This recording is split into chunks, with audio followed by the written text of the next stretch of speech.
sometimes being a husband is easier than you think. I've learned that being a good husband doesn't always mean you have all the right answers at the right time in the right tonality. It just doesn't. You don't have the right thing to say at the right time, at the right place all the time. I just made 8 years married with my wife, and I've noticed more and more, I'm telling my wife, I don't know. I don't have the answer. I don't want to give you the wrong answer. You know what I mean? You're gonna have to circle back to that one. I'm gonna have to pray about it. Like, being a good husband sometimes means you just don't have the answers right there and there.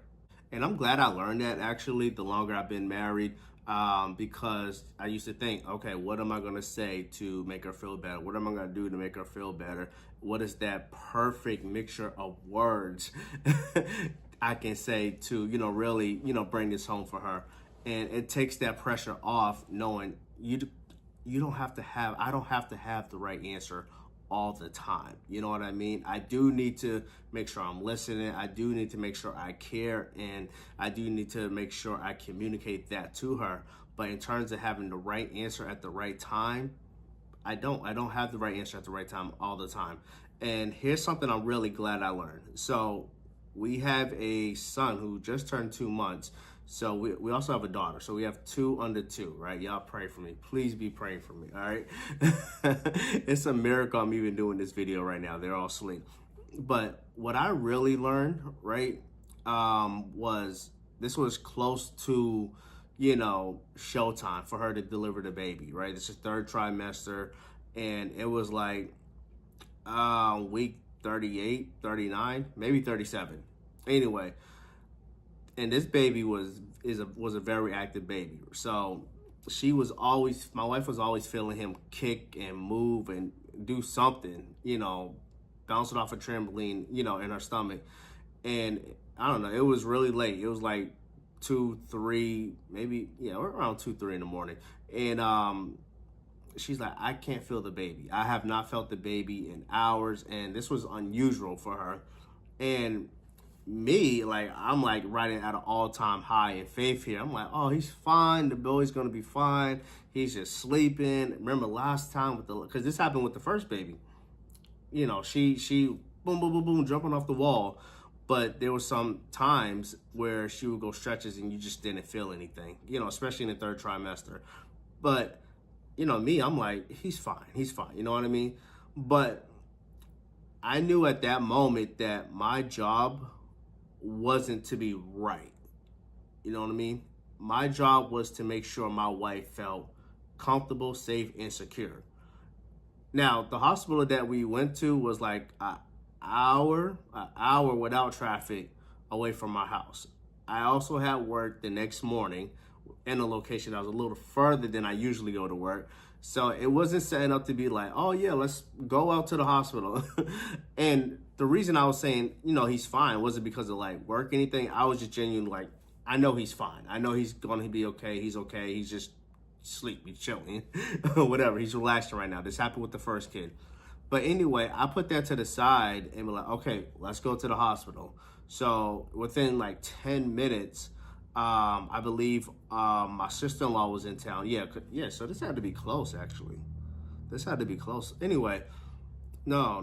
Did we? I'm trying to remember if we brought our daughter. I don't think so. I don't know. Anyway, if we brought our daughter or not, I'm not sure.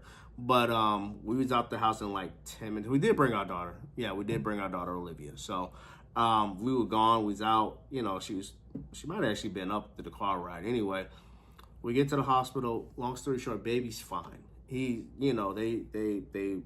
put the jelly on her. They did an ultrasound. Baby, boom, boom, boom, boom. He's back to bouncing off the wall. I'm thinking to myself, that's what I thought. I knew he was fine.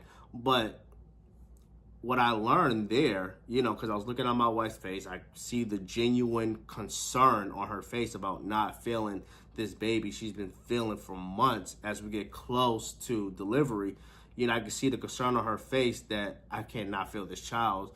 And from my perspective, I'm like, okay, Craig, your job is not to be right. Your job is to make her feel right, make her feel right, make her feel secure, make her feel safe.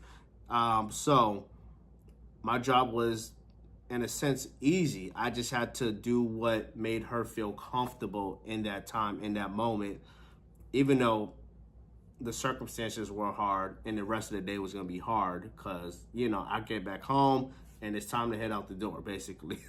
But anyway,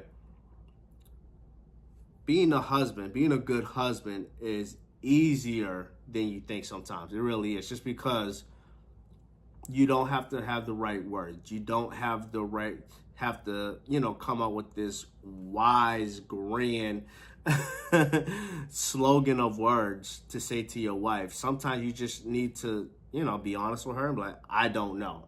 Like I said, I'm saying this more and more in my marriage. I don't know. I got to get back to you on that one. Let me pray about it. Or just simply do what makes her feel comfortable in that moment. And sometimes your job is not to be right. Your job is to make sure your wife feels secure, and that doesn't mean having the right words at the right moment, at the time. Just making sure you communicate. I hear you.